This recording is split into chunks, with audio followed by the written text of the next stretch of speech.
We're back for another one and another one. Okay, peeps. All right, so here's the deal. Here is the dealio, peeps. Well, this is what we're gonna do. This is gonna be an hour. I'm gonna tell you right now. This is probably gonna be an hour and a half long video. So y'all might get ready for it. I'm going to listen because I kind of listened to a little bit. I'm going to skip around too. We're going to listen to I'm gonna do a reaction video. This is, dang, what is her name? What is her damn screen name, peeps? Let me see. So this is Real Femme Sapin? Real Femme Sapin. I'll throw a link in the description if I remember to this video. This is basically, now I want to say something. I want to say something real quick. We're so far gone as a society that we're now shaming married women. We're equating married women for being slaves. Seriously, we're equating married women equaling slaves because they actually I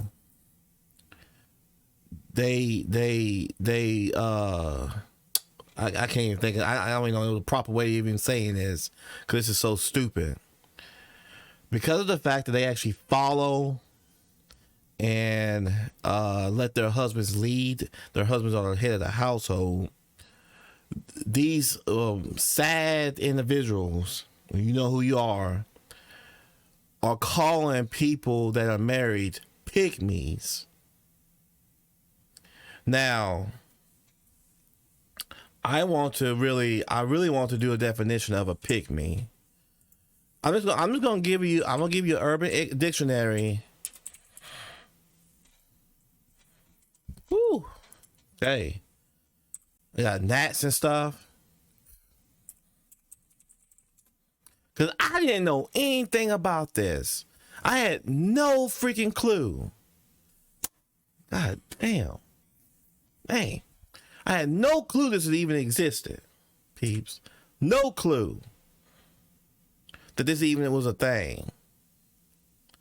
So I'm gonna go to the Urban Dictionary of what a pygmy is, okay? I want y'all to see this crap, because this is ridiculous.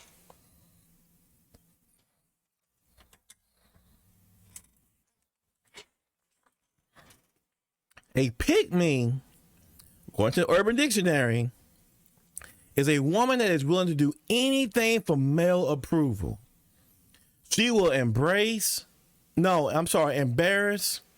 or throw other women under the bus to achieve this goal. The unfortunate thing about a pygmy is usually the men that they are trying to seek approval from are of poor quality and treat women badly. Okay, I'm gonna get into that in a little bit, leaving little real benefit for the pygmy.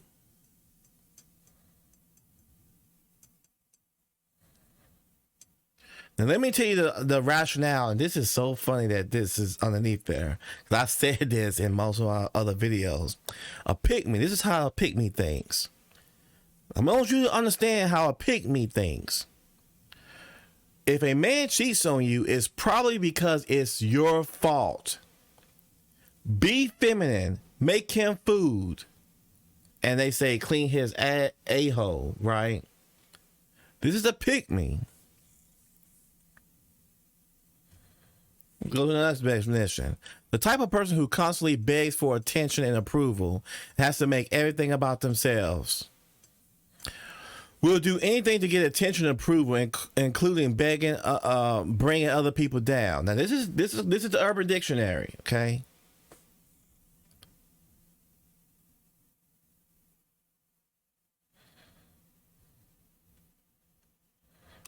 A pygmy is someone who you are jealous of because you are always picked, because they are always picked first, and people actually enjoying their company. There's a more accurate description. A female that thinks males don't have the capacity to love or cook their own food for themselves, and thus they need to pick a female to do it for them. A female that pretends to be a kiss-ass servant person to benefit from doing such, usually financially. Okay, this is a pick me, peeps. This is a pick me, and I listen to me. Listen to me, okay? I want y'all to listen. The fact that we even have this definition now, this is 2022. This is some crap that I'm sure feminists and some other people that were born in the 2000s decided they was going to come out here and just destroy social society, right? So now it is so back in the day, how it used to be, and like they say, we're going backwards, peeps. We're going backwards. Because like back in the day, how a lot of, when you heard, listen, go back into, I'm sure in the early 1900s, if you was a single woman, unmarried, you would look down upon the society. Not so much as a guy. You would get a lot of flack from your family members as a guy. Hey, why haven't you given me any grandkids, right? But as a woman, you was looked at. Matter of fact, I would even venture to say that I bet you a lot of women committed suicide. So I shouldn't use that word, but they committed the self-deletion, right? Because now we can't use certain words now. So this FYI, I'm gonna have to substitute words. So we've self-deleted. They self-deleted themselves because of the fact that they couldn't find a husband. Because back then it was like you was looked down upon. In fact, in the Asian countries, you know what they call those people? Leftover women. These are women for whatever reason cannot find a husband. And a lot of it over there is that they look at it that there are more women in the world than men. So a woman's back is against the wall when it comes down to it. But the way society operates is they look at it as you should already, as a woman, you should be competing, trying to find a man. But we got to a point to where now men are competing to find a woman. And it's kind of, like I said, it's all backwards to me. So this video, like I said, it's 2.5 hours long. Like I said, I'm not going to go through the whole thing, but I want you to listen. These are 7 pick-me wives. Okay. So you women out here that are watching my videos, I want you to pay attention to this video. Get your popcorn. If you got to take breaks, do so. I want you to listen because none of y'all, let me tell y'all something. I'm going to tell you really something. All the women that I've had in my life, girlfriends, they weren't wives. They knew nothing. They don't even know how to be a wife. I can't even sit here and say that any of them had the capacity to be a wife. Now, there is one that probably had the capacity to be a wife, but she didn't want to be a wife for me. But let's look, because these are 7 pick-me wives dropping gems. Keep in mind, I want you to look, there's 6, 7. There's 7 people. I don't know if I want to count her, but there's 7 people in this panel, okay? 7 people combined. There's 88 years of marriage. And I want to say something else too. For the women out there that are saying that I want to be married, what are you doing to set yourself up for marriage? Do you have married friends?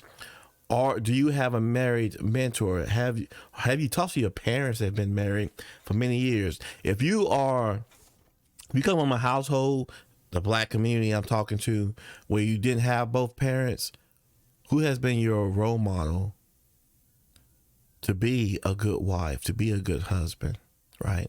We're gonna focus on the good wives. Now I can't focus on the husbands because again, when you're going into marriage, wife and husband have 2 completely different roles to play.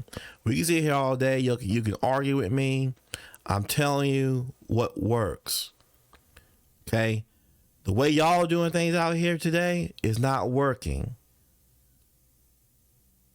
Go find me a married couple that's not doing what these people are doing. It's not freaking working. Because some of y'all can even just find one person, get to know them and marry them and keep it going without thinking, oh, what's the grass is green on the other side. Oh, he cheated on me. Oh, he did this. Y'all make so many damn excuses. It's ridiculous.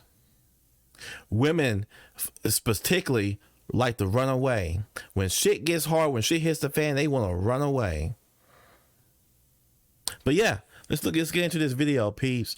I'm at the 22 mark, so we're going to just dive right in, peeps. Yeah, it's just all, it's logistics at that point. Once you're outnumbered, and then like my 13-year-old's watching the 2-year-old just texting, but then you grow your own babysitters. Yeah, they take care of each other after. That's true. That is awesome. We got Liz from I want to say something real quick. That lady that was just talking up here in the far right corner. Yeah, far right corner. I had to make sure it wasn't flips. Far right corner. She has 7 kids. I forgot how long she said that she'd been married, but she has 7 kids. I want you to let that sink in. She has 7 kids, peeps. Hey Haas, here you go. What cultures and religions are in your home, and how does that influence your marriage? So I'm Mexican American. Both of my parents are from, well, my mother's from Mexico and my dad was born here in Texas, but I married somebody from Mexico. My husband came to the United States at around 11. So we kind of have some cultural differences because I was born and raised here and I went to school here longer than he did. But growing up, I was more spiritual growing up than anything. But whenever I met my husband, his family was very Catholic. And it's something that we discussed as we got married because I knew it was very important to his mom. And so I converted to Catholic.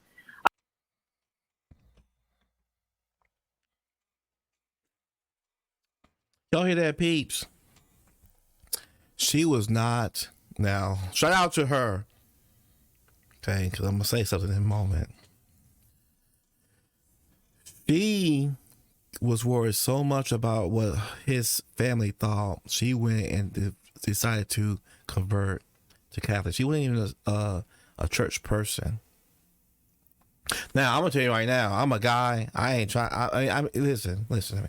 I'm not like a highly religious person, but I hate going to church. Okay, but with that being said, if I have a wife, right, and she goes to church, will I go to church? Yeah, I will. And what I have said in the past is I will do those holidays, those special days like Easter.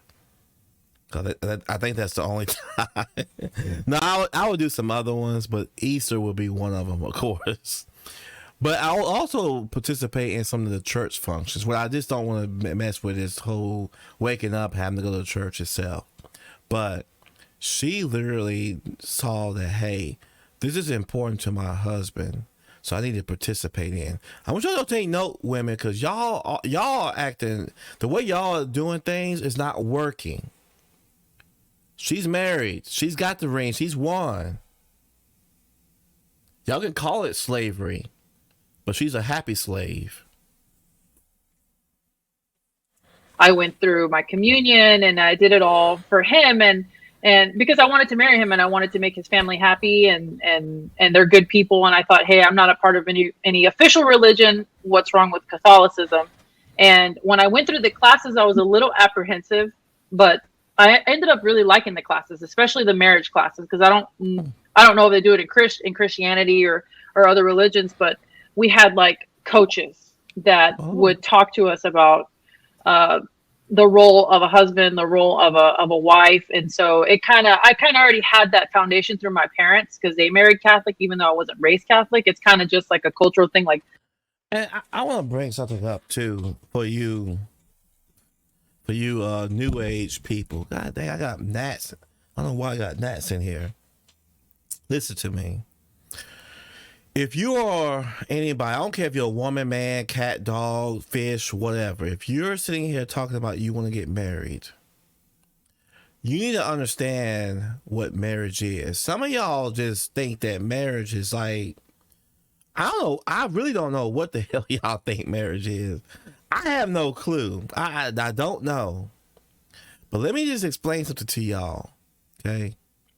Marriage, you have two people that have roles to play.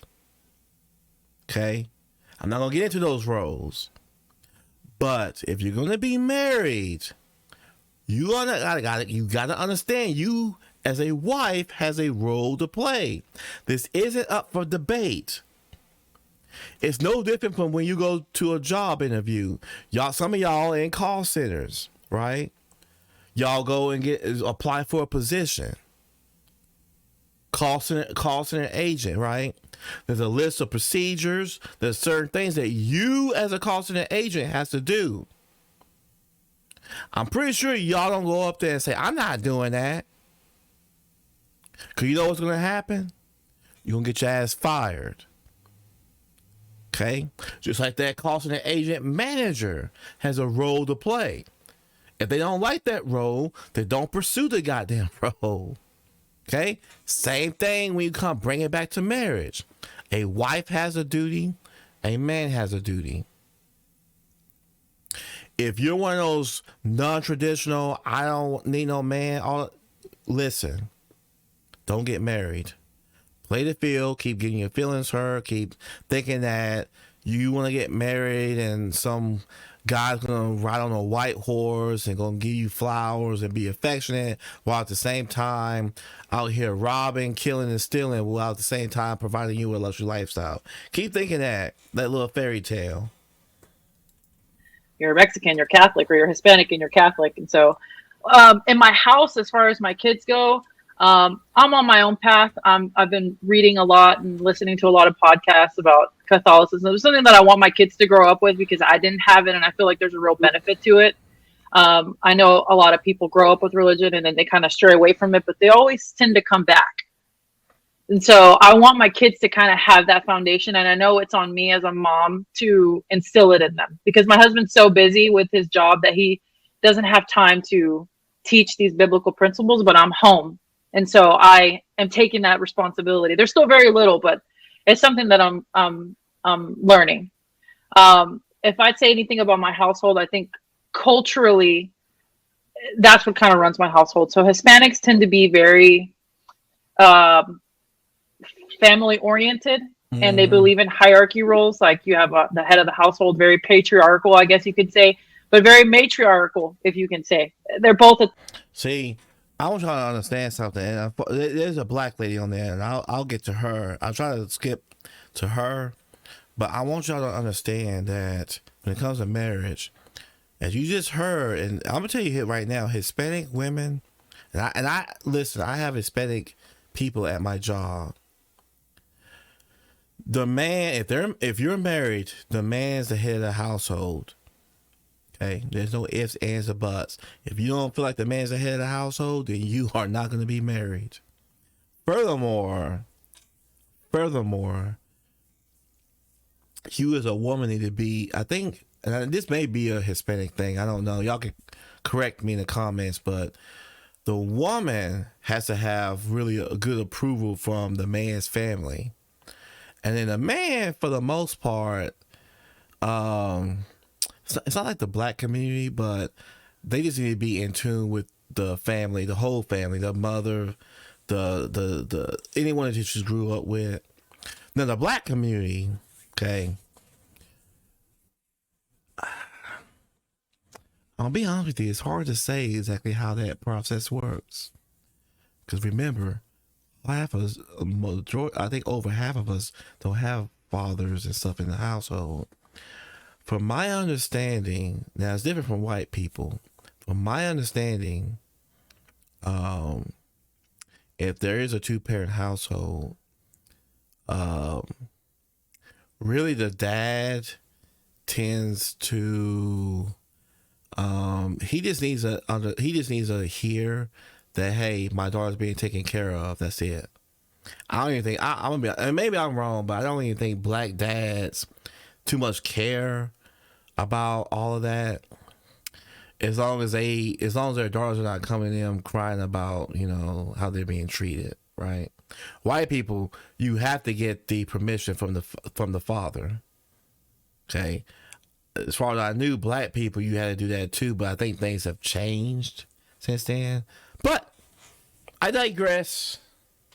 At the same time, everybody plays their roles. And so we believe that Is white, but my husband's also twice my age, so he's like 80s white, right? So that that I wish someone would have told me as a new bride. Oh, I was about to get into her. Gosh. That means to the both of us because And we both started taking family first. She wants very minimal to do with social media, but she'll help us out if we need her. I like to judge guys. Okay, so we've got home, and how does that? You got to know why you don't do things. Okay. That is real for us. I don't hold so true to religion because I'd rather have the relationship. The relationship is what keeps us. And I just hope people can understand that. It's not the rituals, it's the relationship. And you got to know why you don't do things. Yeah, that was simple and sweet. Thank you. Thank you so much. And you guys can start taking as much time as you want with your gems of wisdom. It can be 5 minutes. It can be 10 minutes. If you guys... my husband... subscribe to Security Boss channel because she keeps you entertained. So, yeah, she's a sweet. So she doesn't... I'll just give you a context. She's I think she said she was. Did she say she was Baptist, babes? I don't even remember. And honeymoon baby is on the way. I'm going to be a full time. So I've been at home full year, aka stay-at-home wife and mom. That is real for us. My next question, and I think this is important because you never know what's going to land for women that are coming from different cultures and different religions. So I wanted to hear from you ladies, going in the exact same order we did before, Security Boss, Jasmine, down the line like that. What cultures and religions are in your home, and how does the culture and or the religion influence your marriage? Together. Ooh, that's good. African American. We are followers of Christ. Our marriage was built on God's principles only. That's our belief, and that's what we hold true on that covenant that we made with Christ in the beginning when we said the vows. And that is real for us. I don't hold so true to religion because I'd rather have the relationship. The relationship is what keeps us. And I just hope people can understand that. It's not the rituals, it's the relationship. And so short and sweet, Pete, short and sweet. That's kind of, I'll agree with her on that. That's kind of how I am. I'm not so hell-bent. Matter of fact, I'm going to be honest with you. I almost am starting to now think maybe I need to find a religious woman who doesn't expect me to go to church with her, but she's religious and she doesn't care about, if her husband is religious or not. But I'm with her. I'm more about the actual relationship itself, right? And that's where the difference between me and a lot of separates me and some men, and then where I have a problem when it comes to relationships, because we're gonna get to that in a moment. I'm not gonna get too much into that, but that's pretty much me. I'm not, like I said, I'm not big into religion, but I'm not saying that I'm against it, right? I think religion is good. It teaches you values. If you don't know those values, if you need reassurance and reminder of those values, I think that's one of the reasons why I'm not so bent on religions, because I have a set of values that I try to stick to. And I don't really, as they say, drive off the curve from. I'm very cut and dry. There's no in between with me usually. So, all right. It's logistics at that point. Once you're outnumbered, Wives, and I didn't see the benefit in that stuff. I always thought like, podcast about Catholicism as we got. Pick me. What, Min?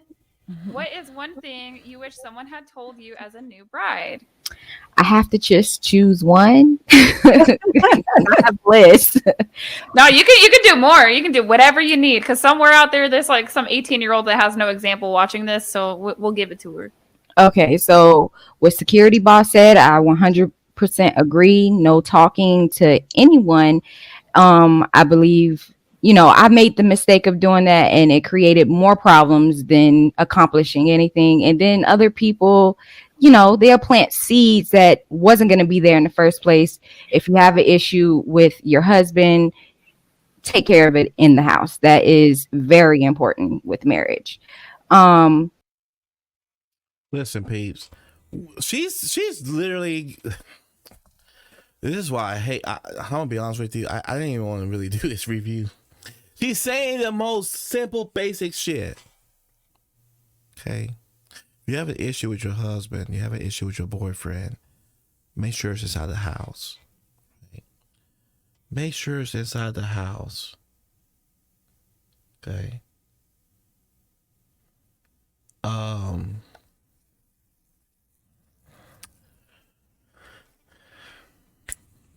I can't speak on this more. Make sure that you take care of it with your husband. Don't talk to other people about what's going on in your marriage. Okay. Communication. I want y'all to understand, when you go to a husband and wife, ask them how have y'all been together for 30, 40 years? They're going to tell you religion and communication. Communication being the big thing. And no, not the communication that you damn exes that are watching my videos have been telling me. Not that type of communication. Y'all's communication is, I just need to talk. No, that's not communication. Okay, I think I told y'all this in the other video. If you've never been through college, you're not going to even know what communication is. Look it up and research it, because you all don't know what communication is. Y'all think communication is just talking just for the sake of talking, and it's not. Okay? And no, communication doesn't mean that if I decide to go to the store, I have to tell you I'm going to the store before I actually go. Especially if it's only going to take me 30 seconds. That's not communication either. So, anyways. I wish people would have told me the first year and a half was going to be pretty hard, because we're learning each other. We're becoming one. The dynamic is completely different now because we're committed and we may knock heads. And I did not know that the honeymoon phase ends. I did not know that. It's going to be bliss forever. But the honeymoon phase is something that you have to work for. After a while. Yeah, in the beginning, it's great, but you're going to have to work for it. You're going to have to be intentional about dating and being that girlfriend still. You know what I'm saying? So I think that was really important. I wish I would have known, because it was like, what the heck happened? We don't like each other anymore. We're married now. We can't not like each other anymore. And that was confusing for me at first, but it takes work, and it takes being, intentional about the way you move. And yeah, that's about it. Oh, one more thing that is very important. Respect. Yes, I knew respect was important, but I didn't know how important it was for a man. I knew that, yeah, we both want to be respected, but there's a different level that a man needs, that I thought, okay, if you're mean to me, I can be mean back, because that's just how I was raised. That's just how it was. You hurt my feelings, I'm gonna hurt your feelings back. And that doesn't mean I'm not being submissive, because you did it first. And I used to have that, childlike mentality, and not realizing that men are completely different than us. When they feel disrespected, it's almost like us getting cheated on. Peeps, I want y'all to digest that. Okay, I want y'all to digest what she just said. Okay, and then I will be right back. Digest what she just said.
See,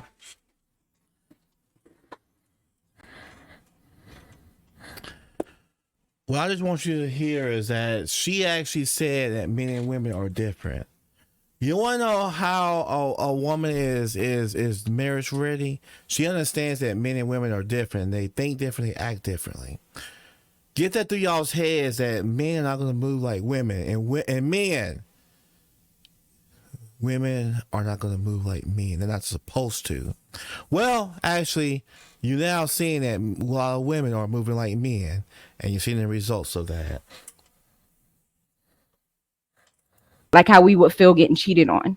It hits them in a place like I don't even know exactly, but it's definitely something that you have to be, careful about respecting, even when you don't feel respected. I think that's important because that leaves a space for him to really think back on what it is that he did that could have been mean. Okay. I want to touch on that too. So she was basically describing about how disrespecting men is the equivalent of a woman cheating on to us cheating on women and on our woman.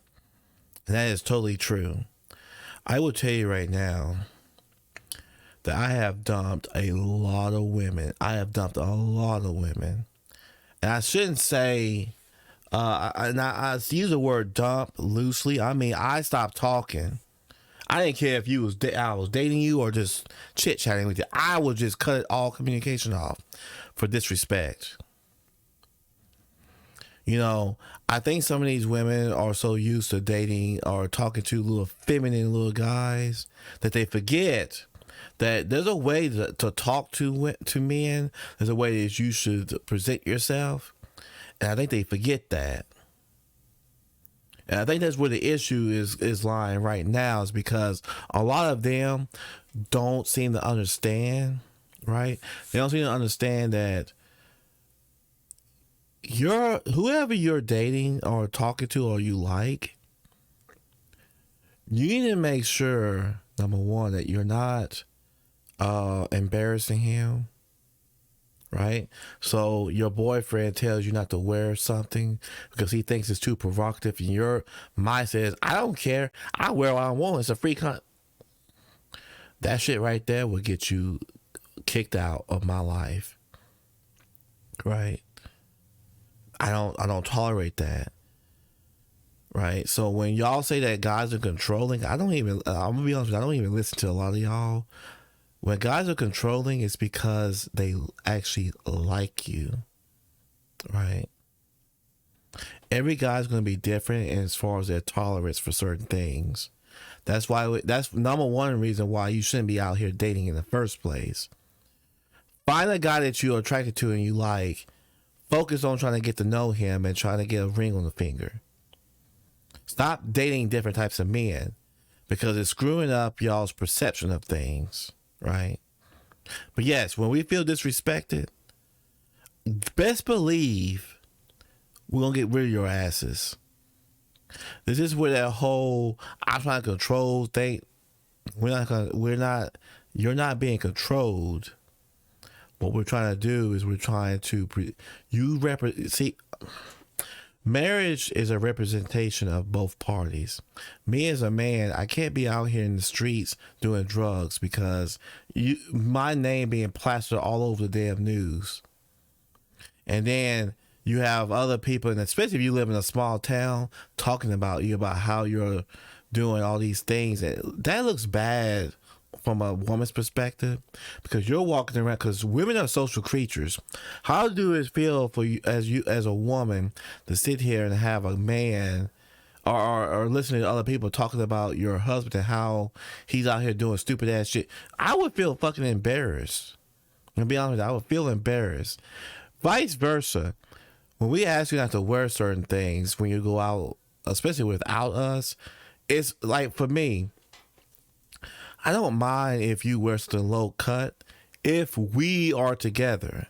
But when you decide to go out with your girlfriends out to a club and stuff, I don't want you wearing that stuff. Right? There's a difference.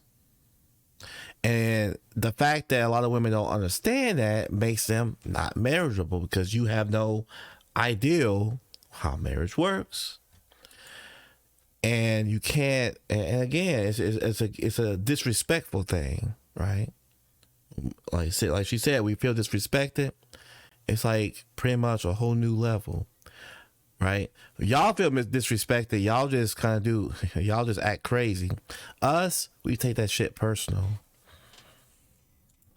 Wow, thank you so much for being vulnerable and sharing that. Salute. Thank you, Jasmine. Make sure you guys subscribe to her YouTube channel. And we have Carla, if you can, because I know we got to go to way back times. This is, I'll tell you though, 3 things popped up like immediately. Like, yes, let's hear just it. so one was from my family of origin that was taught by my mom that control was more important than intimacy. And that's exactly wrong. When you pick control over your husband, you lose intimacy in the same point. The more you clutch, the more you grab, the more you say, I know what to do with the children better. Can't you put that shirt on the right way? You don't know how to do that. I'm going to take care of that. I'm the oldest of 8 kids. My husband is the youngest by 12 years of 3. He had no idea what he was doing with those little people. And I unknowingly undermined his confidence as a dad for years because I needed to do everything right. Right. And I had more experience, right? Doesn't it make sense? It You makes let sense. the one with the most experience take care. Mm-hmm. It was at the expense of intimacy. He didn't kind of know what to do about it. And my mom.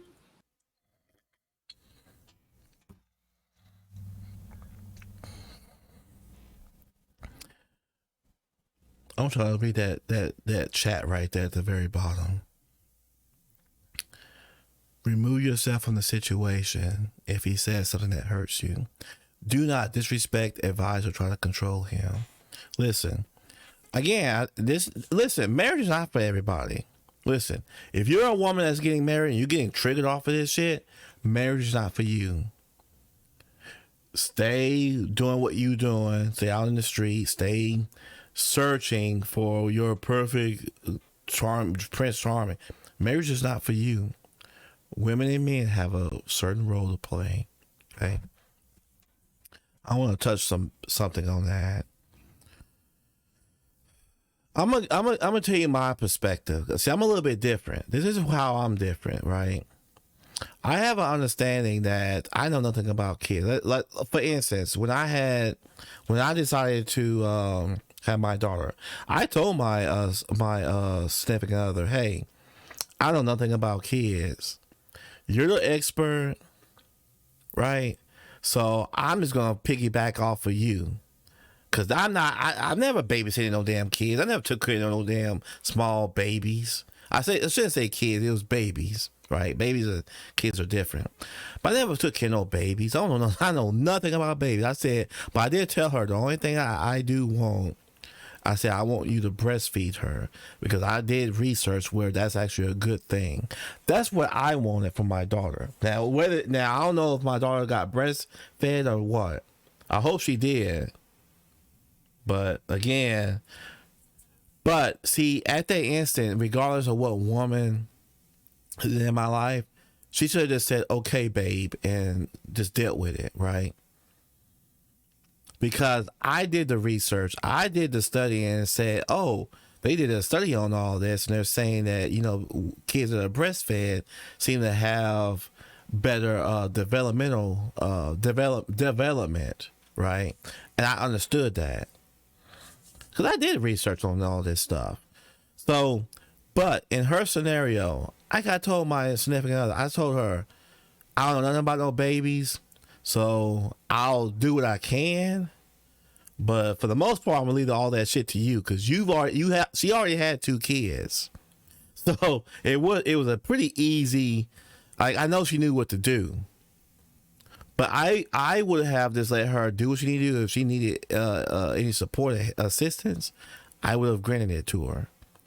If she says, "Hey, you don't need to do this," and she tells me why, I would ask her, "Okay, so why is that?" Because I'm always the type that's going to question stuff. But I would not have mind her taking control over that, right? Now, her husband, she's saying that she seemed like she undermined him because he was going to control.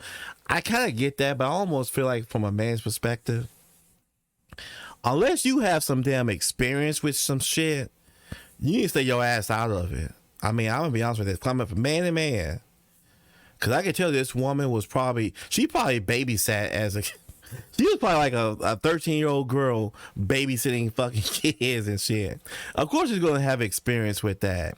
And even as a man, if I was married to someone like her, and she was telling me, "Hey, you need to do this. Hey, you don't need to do that," I would have gotten the hit that, "Hey, you know what? Here's what we need to do." And this is the leadership. This is the lead, right? The leadership. Not the lead attorney, but the lead. Shout out to the lead attorney. Go subscribe to the lead attorney. But this is where my leadership comes in. It's like, you know what? You have the experience. You take this over, okay? But let me know what you need as far as the support system. And I will let her have it. So I'm not too prideful to allow a woman to take control of certain situations, right? Not too prideful. And I think this is a situation where the husband, most men in general need to be the leader at all times, no matter what's going on, even if they're losing. And she understands that. And again, I'm not saying that she did the right thing, but I am saying that the husband should have known better that, hey, this lady here has had kids. She's had kids before. She's taking care of kids. Let her steer that damn ship. Let her deal with that shit. All you need to do is say, "What do you need from me?"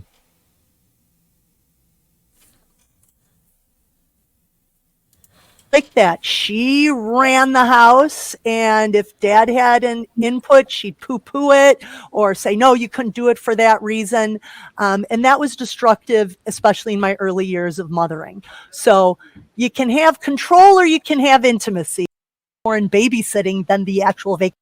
Of marriage, right? Because like 2 things in particular, like I was raised with growing up in the church is that, well, one, that it's gonna, marriage is like the pinnacle of everything, but it's awesome, right? Marriage is awesome, but the pinnacle really is who you get to be in marriage, because it will break you, but it will also like shape you into the woman that God meant you to be. So I would say like some sub things under that would be that sex is a journey and it's not magic right away, but man, it gets hotter. Okay, like they I never got that, so I had like some issues in the beginning where like, am I doing something wrong because I was a virgin bride, right? Like, how come this isn't as fun as like all of those like ladies told me it would be? And no, I realized that as a new bride, I had never been mentored in the beauty of married sex, and I was scared of sex, right? So it was really a journey, and like it Hey, I just want to say something real quick too. I need y'all. This is what I need y'all to do.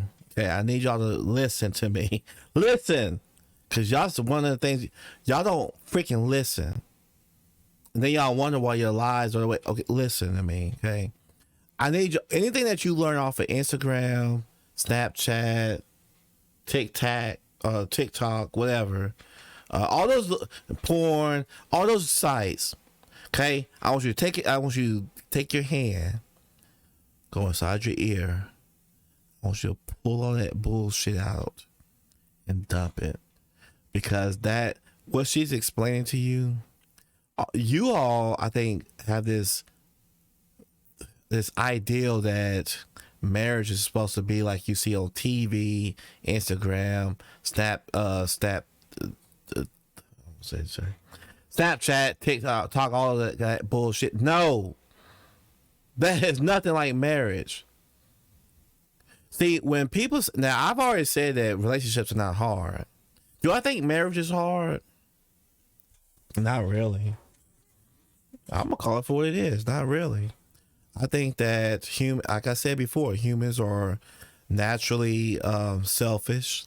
So yeah, if you're selfish, of course marriage is gonna be hard. But when you don't care, it's okay to have boundaries. But when you have the mindset of what can I do, not for the person, but for the relationship, marriage is easy. People are saying that, well, you have to compromise. Okay. I mean, how many of y'all have jobs? Y'all work 9 to 5 just like I do. When you go to the job, you can't just do whatever the hell you want to do. But you know the difference between the people that come to work happy and they're just happy and seem like nothing is, ever bothers them, versus the people that complain about shit. You know what the difference is? They're not selfish. They're not because some of y'all are more concerned about what's in it for you versus the relationship itself. So of course it's going to be hard, right?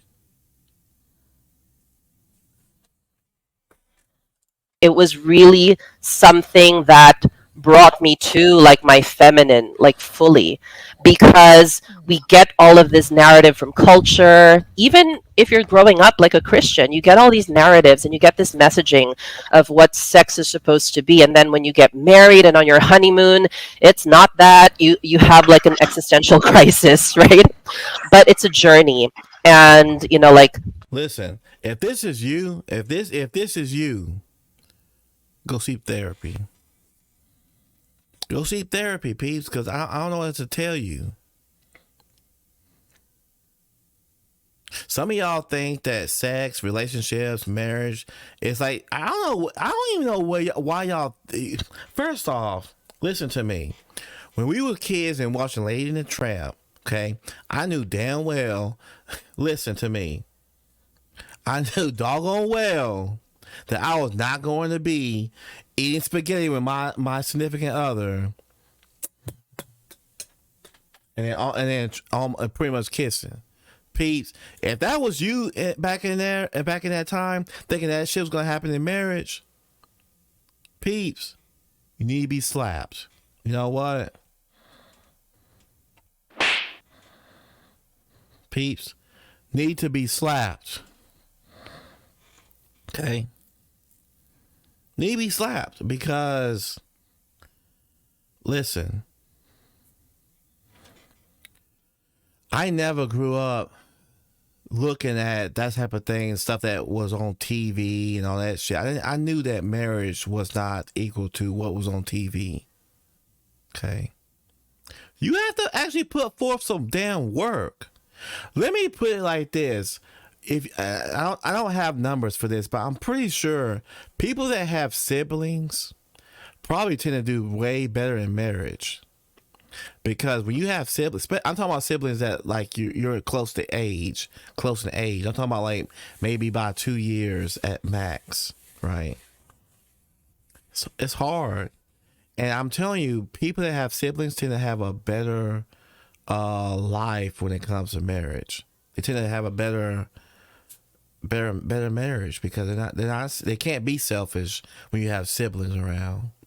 Now, people like myself that was the only person in the household as a child, listen, it takes some discipline and some research and some years to understand that, hey, I gotta have people around that can help me, right? I gotta be able to not do this. I gotta be able to do this, right? So, yeah.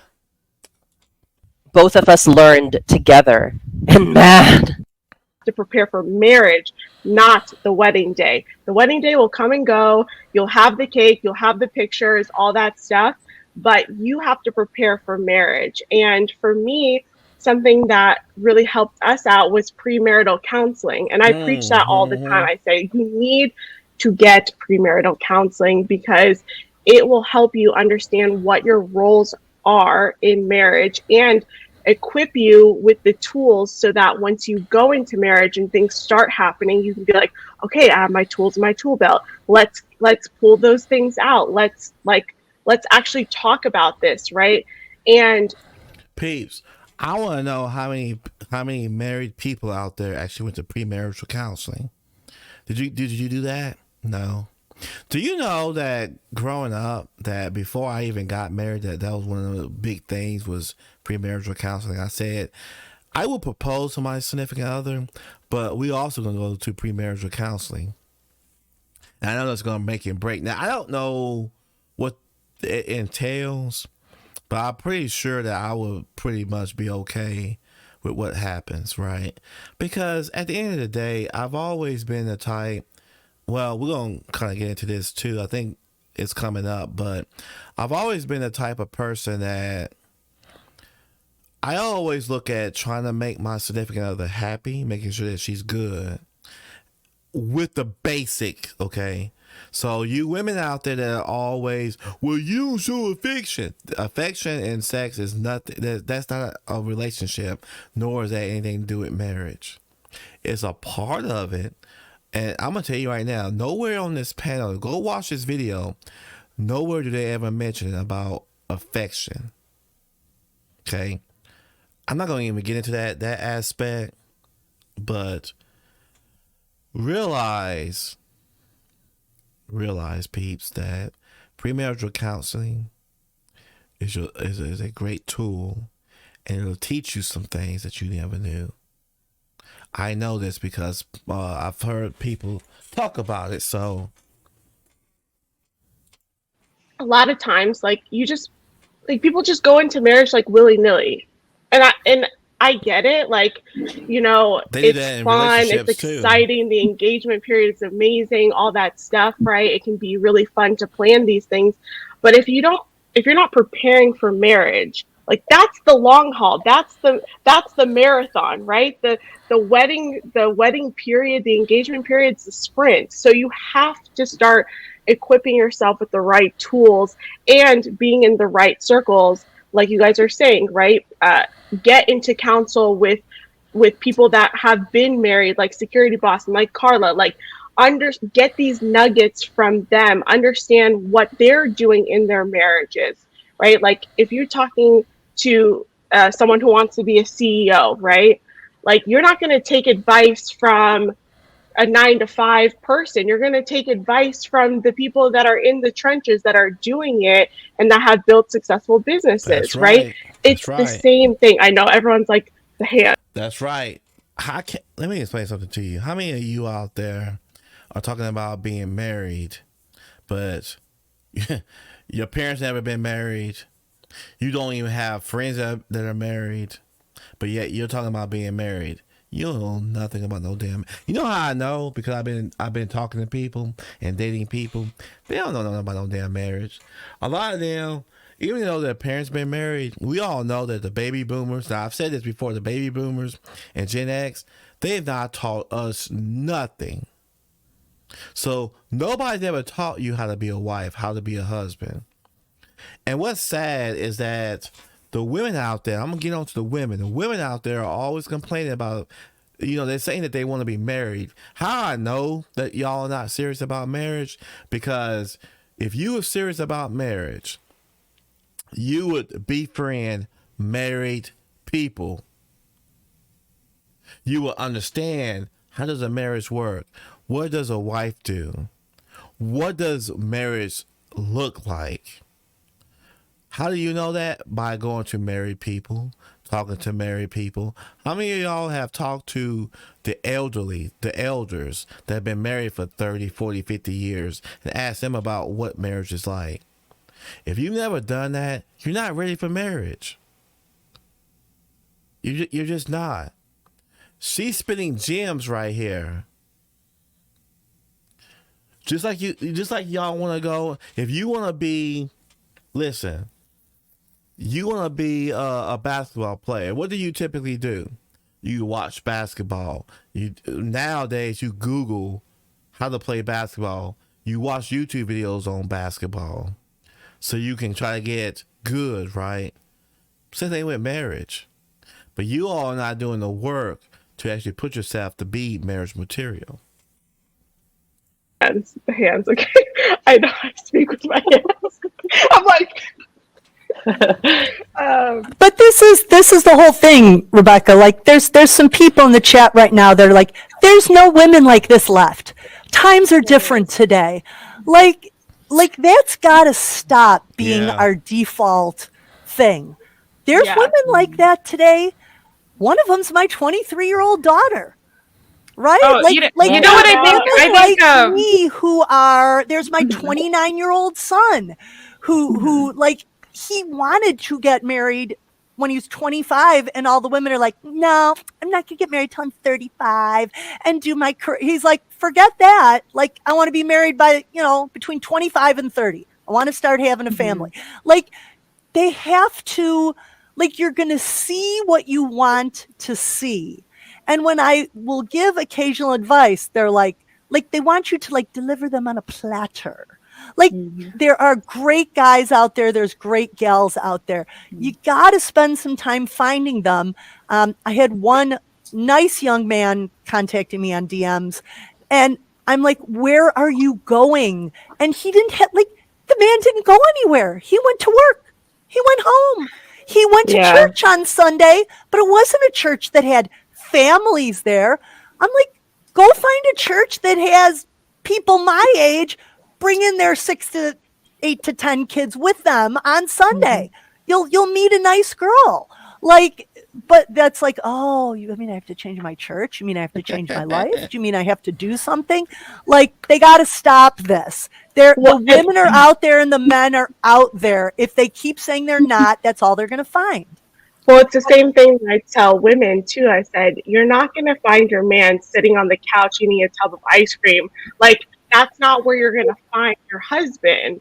The FedEx guy, the UPS guy, the Amazon person, they might eventually, like, they could be your potential husband, but let's just break it down. It's probably not going to happen, right? You're probably not going to find your husband at your door. So you need to step outside.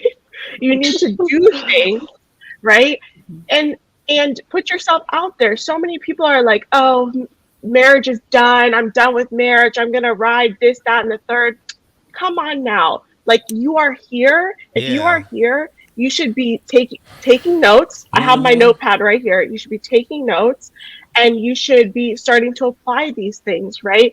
Like, I think that like you said, the cop out is, oh, well, I'm done. Throw my hands up in the air. I'm not going to do anything. Like, I'm done with all this stuff. I'm just going to, be a hoe, or I'm just going to like do whatever I want. I'm just going to get the girls and just do whatever I want. That's not going to work. You're not going to find longevity in that. You're just going to find more pain, more destruction. And like, if that's what you want for your life, cool, like, by all means, but don't get upset at other people when they're living good lives. You have 7 women here that are telling you, we're modern women. We live in this world, right?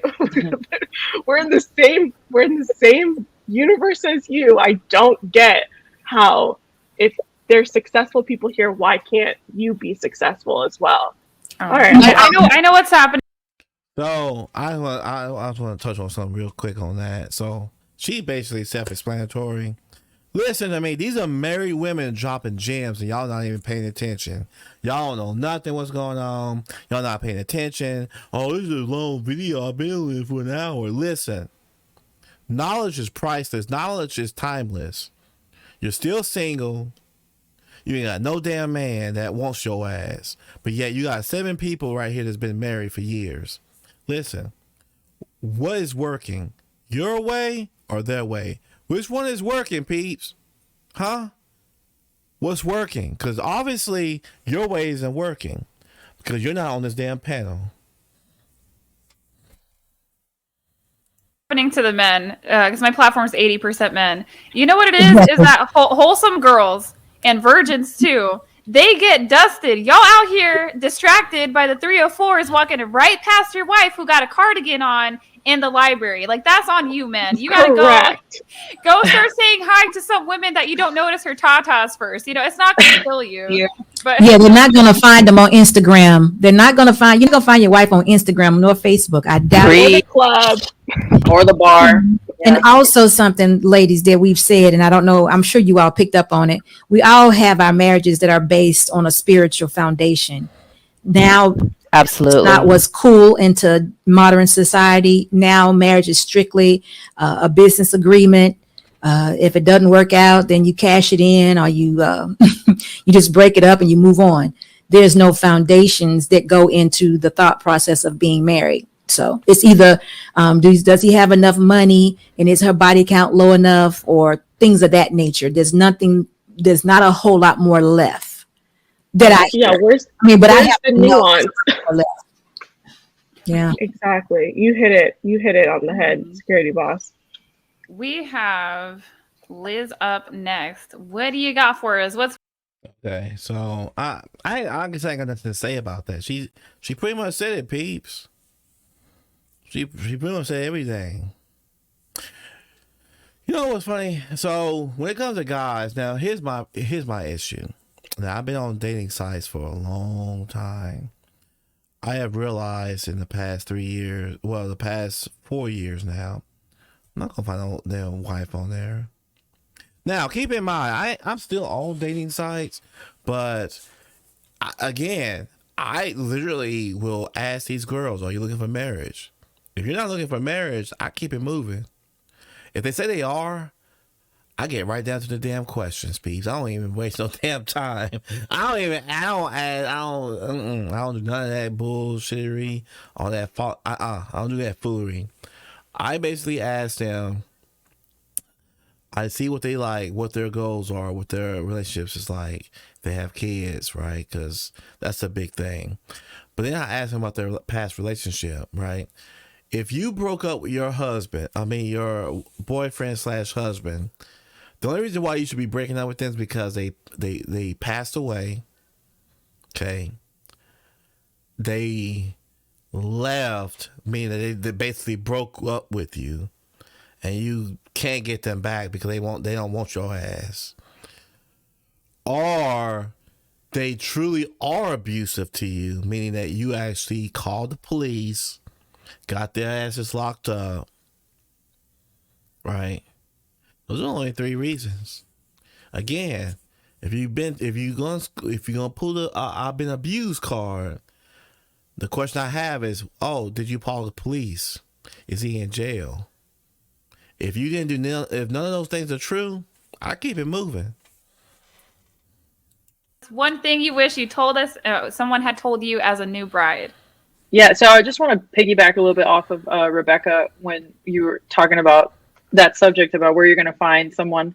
So women and men, don't forget the power of marketing yourself. If you're a quality person, this is what I did, because I couldn't find anybody. I met my husband at 25, right? But I felt like there's no good men left out there.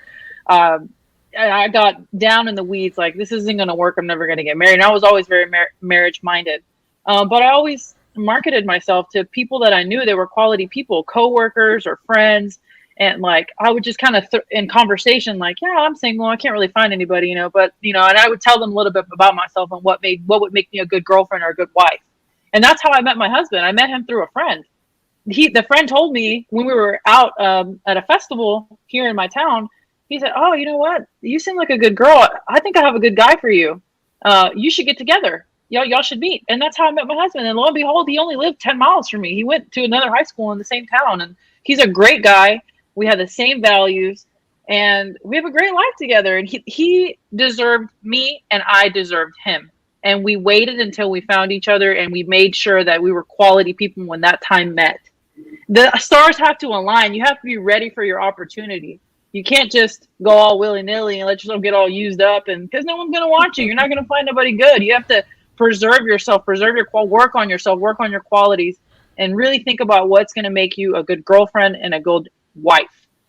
Because good men are looking for you. So you have to be ready for your opportunity when that opportunity comes. Right. I think that's what you mean by first choice sometimes, Allie. I'm not really sure, like, when you mean first choice. Mm-hmm. My husband was my first choice. I mean, I went on dates and stuff like that, but I always dated with intention. Like, I would get red flags right off the bat and say, you know what, this isn't going to work. I don't think you're on the same path as me. And when I met my husband and we were on the same path, I said, this is it. This is the guy. And he said, this is it. This is the girl. And we went down that path together. So that's what my son did too. He's very chatty like his mother. And he would meet someone at the gas station while they were both pumping gas. Yeah. And he'd be like, hey, you want to go tomorrow to this place around the corner that just opened up? And they'd go there, and he'd be like, all right, I'm buying you a meal. I'm buying you a coffee. Like, you know, he's like, a couple questions, literally, like after they've been talking for a while, like, do you believe? First, he started asking, are you Catholic? Then it went to, are you Christian? Then it was like, do you believe in God at all? Because he was getting such a bad response from women in their 20s about that. And it's hugely important to him. And then again, number 2 was, would not to me, but theoretically, do you want to get married before you're 30? And I will tell you 90% of the women said no. Wow. They're shooting themselves in the foot. The foot, right. Yeah, there's a lot of things to cap on that. So,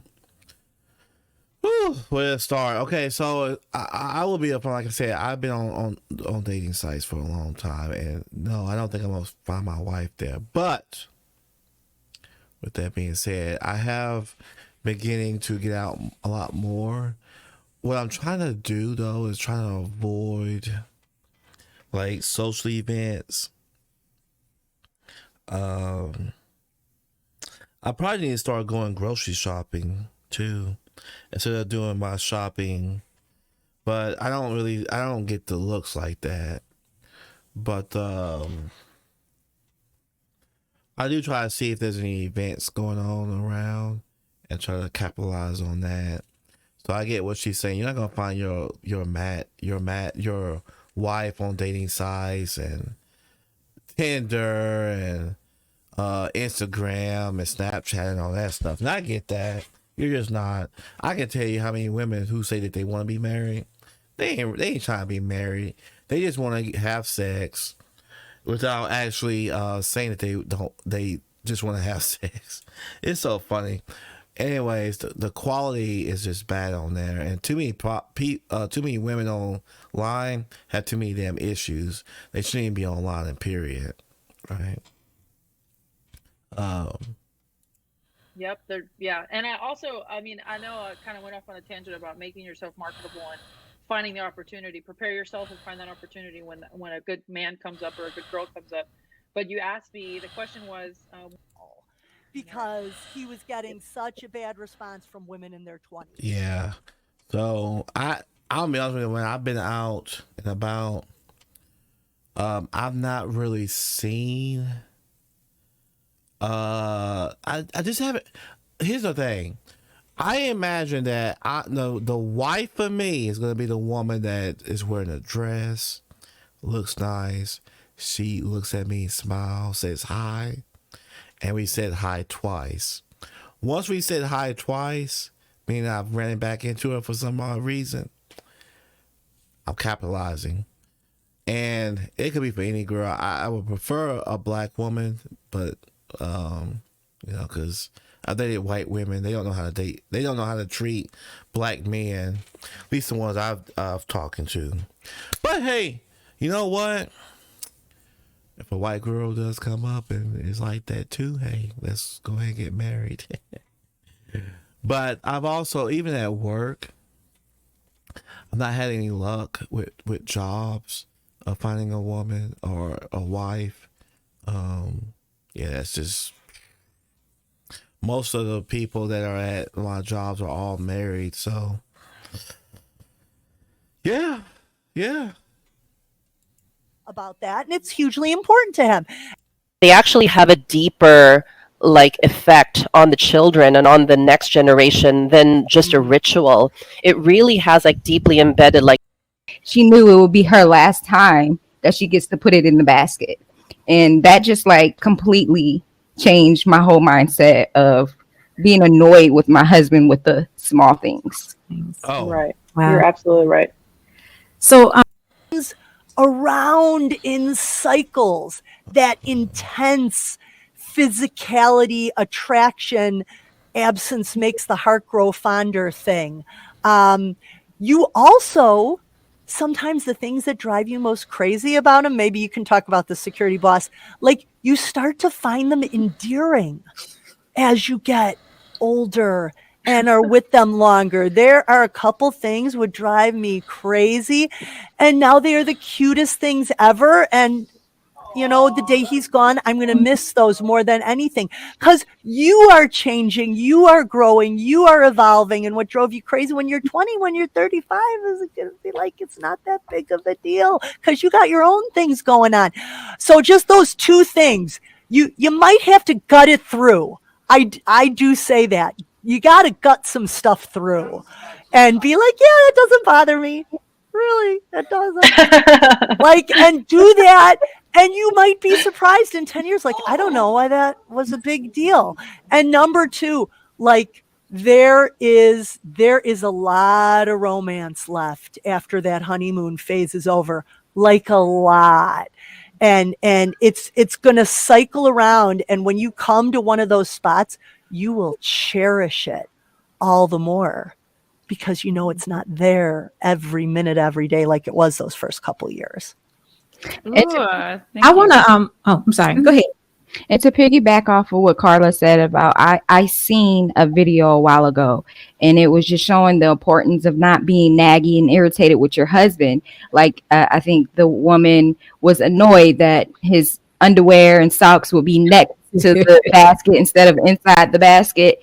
And then he ended up getting in a car accident and, passing away. And it was like he had a few clothes that was left. And she was just like, I don't even want to move it. It was just, he didn't want to lose the chance to do that again. I know I'm about to cry now. I know, me too. To take care of him again. And she was, she left it there for weeks because she knew it would be her last time that she gets to put it in the basket. And that just like completely changed my whole mindset of being annoyed with my husband with the small things.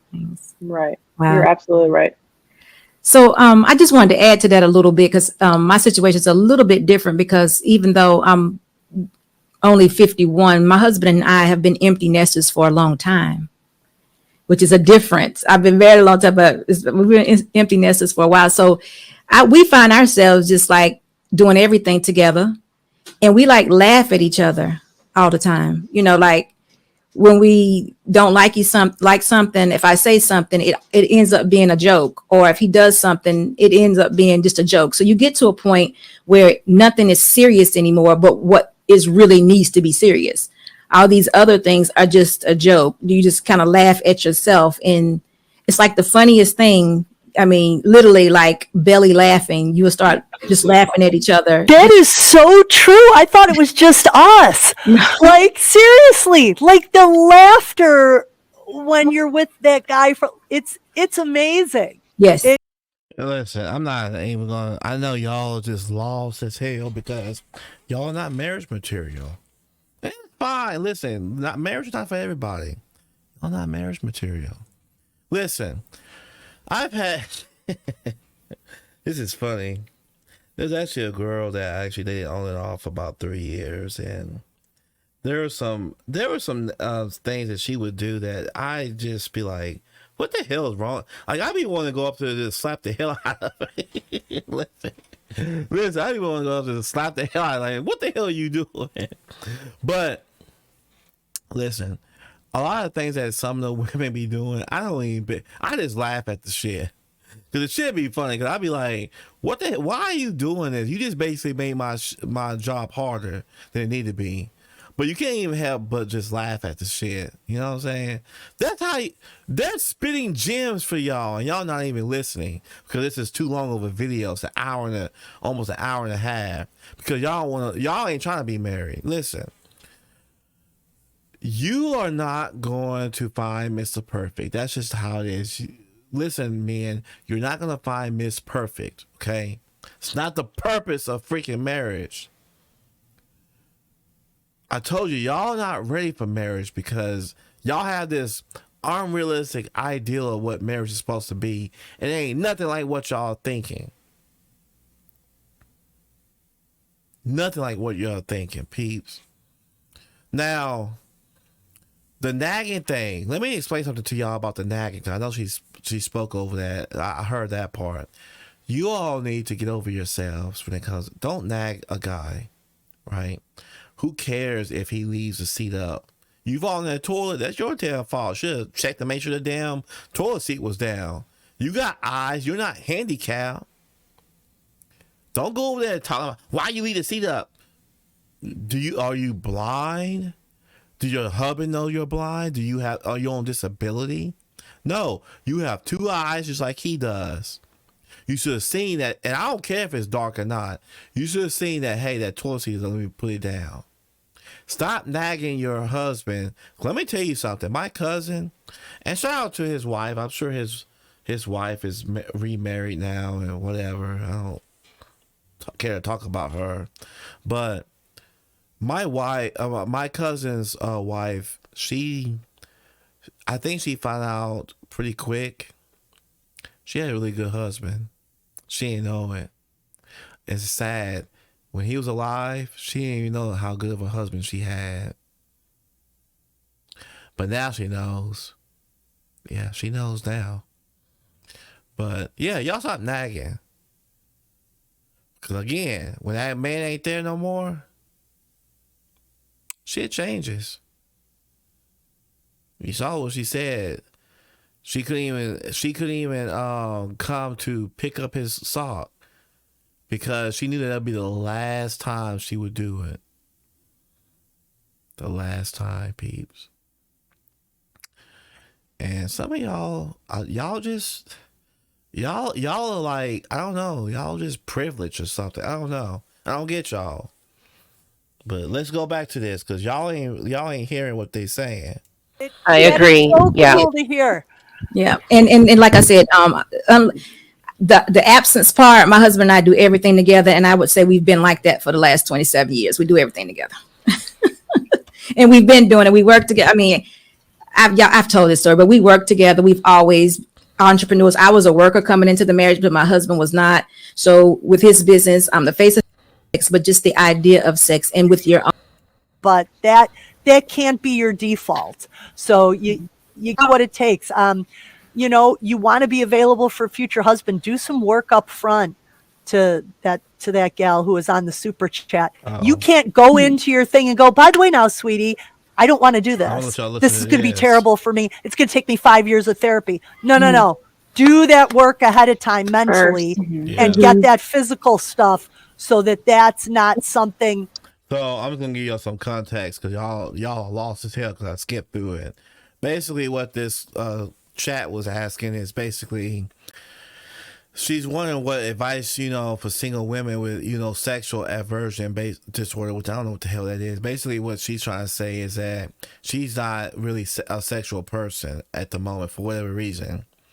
And she says that she basically wants to be 100% available to her future husband, but fear that she can't live up to it. And here's the thing. If you have dramas and traumas, get your ass therapy. Don't be out here dating. Don't be out here trying to talk about you want to get married when you have dramas and traumas. You're not ready. Therapy. Okay? Peeps, therapy. He's got to solve. for you. You got to work on that first. And if I might add some practical ways that you could, help that health, fitness, eating right affects your hormones a lot. So once you start taking care of your body and you exercise regularly, that helps a lot. And I've also heard of certain roots that help balance your hormones, like maca root. It makes you fertile as well. So just to note that. That's how Jasmine got. Right. It helps with, balancing those hormones. They say it makes their libido higher. I read a lot about it. It also fills your curves out a little bit more. So you got to stay healthy or you're going to gain weight with that stuff. But just take care of yourself. And that really does a lot with your libido and your hormones balancing. Mm-hmm. Did y'all hear anything? Did y'all hear anything she said? Y'all ain't heard nothing she said, peeps. She just sat there and gave you the secrets to damn life, and y'all ain't heard nothing she said. But yay, you know what? What you're doing, keep doing what you're doing, because it's giving you the best results. I think I'll just touch briefly on it, and then I'll try to get to the rest of the super chats. I would say, so when I got married, I was very much like sex averse, right? And I think it came down to anxiety, experiences with shame, certain sexual traumas.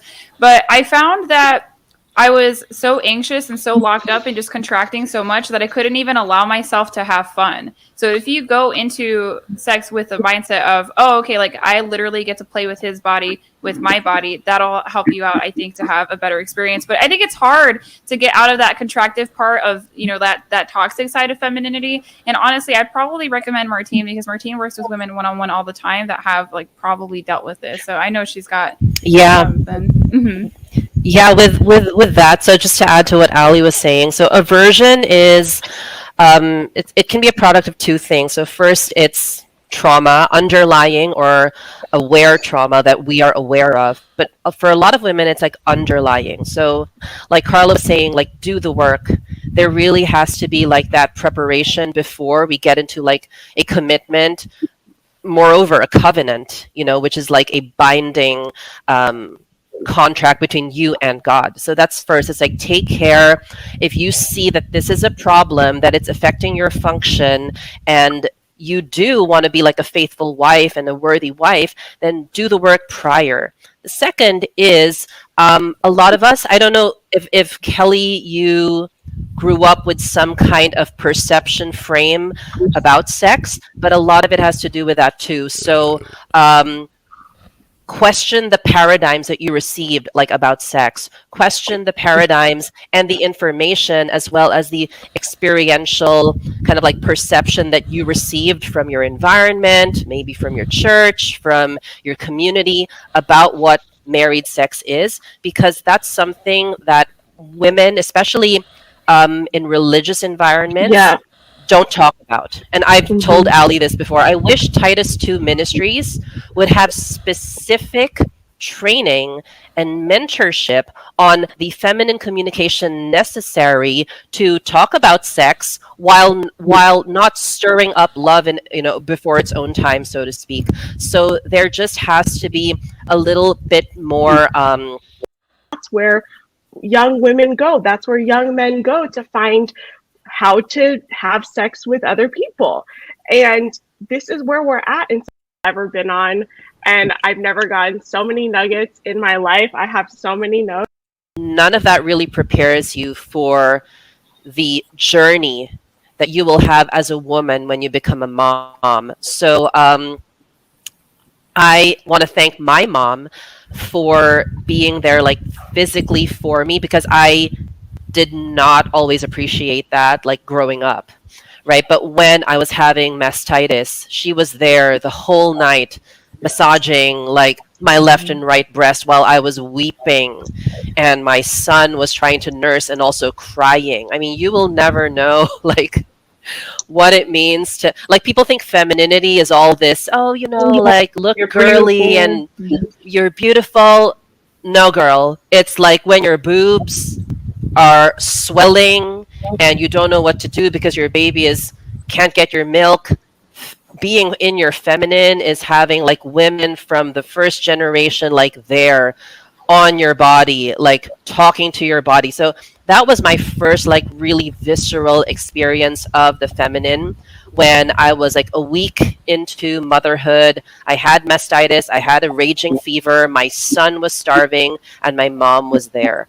So like femininity and womanhood and motherhood will not look like these Instagram like pictures and like these Instagram accounts and these channels where you have kind of like the perfect picture of motherhood. It's the raw and real and unseen moments. So nobody really told me that, not even my own mother, right? Because my mother, you know, like I love her to death. She and my dad set the tone. Like that. She's dedicated to her children and her grandchildren, and I will do the same for them and set that tone. Keep that. No one ever figured out there was a person with every child. You know, when is he going to learn, right? If he has a blood. 1989, where I trust me, I'm not lying to you. I want everybody to have that. Everyone. You women deserve it out, and God helped me a lot with that biblical value. So we just back and say, okay, like you're becoming too controlling. Let him do what he needs to do, and he'll learn from himself. And that's my 2 cents on that. All right. Thank you. I am so happy about this panel. I went to Instagram, I went to YouTube, and I found these lovely ladies. Well, I mean, we've all talked one-on-one. It out, and God helped me a lot with that biblical value. So we just okay. That's what I'm gonna do right now. We pretty much have understood what the 7 pick means, right? Have stated. So like I stated before, I've already stated my opinions on this video. This is a great video. This is a great collab. I have actually never seen anything like this. Great shout out to her. Like I said, I'm gonna post a link to this video in my stream. From a guy's perspective, I ain't got nothing to say. You know, they're all happily married.